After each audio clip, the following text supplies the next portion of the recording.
Shirley Chisholm was more than a symbol.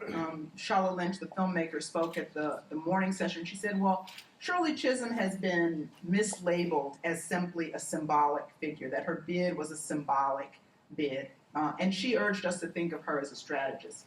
I think she was a strategist, but I also want to suggest that there's a strategic importance in her symbolism. In other words, yes, we can talk about the strategies of a Shirley Chisholm who went to the Democratic Convention knowing that she would lose, in a sense, on one level. But there was also a symbolism in that, a kind of boldness, a kind of audacity that Shirley Chisholm represented that was very much a part of the times, but also pushed people and pushed that language into new arenas, and that was very important. In which someone like Shirley Chisholm was a coalition builder. That is, even though she was the first black woman, right, she was not operating from a very narrow definition of what black womanhood meant and what her identity meant.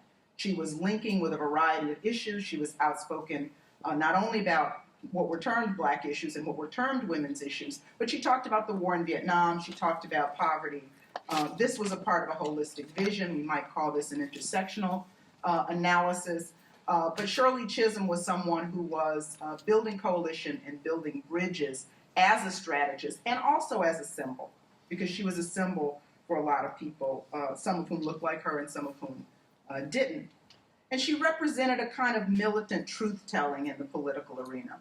She refused to eschew those folks who were inconvenient allies, and we certainly, sadly, I think in the last presidential election, I come from Chicago, so that election was very close to my heart for a lot of reasons, and many of the radical activists in Chicago who our current president had been allied with, unfortunately, were had to be distanced, and that was sort of the price for inclusion, and partly because Shirley Chisholm's strategy was one that she knew she wasn't going to win. She didn't do that, and she was willing to accept the Black Panthers endorsement, for example, which did not win her any favors in Washington circles, I assure you.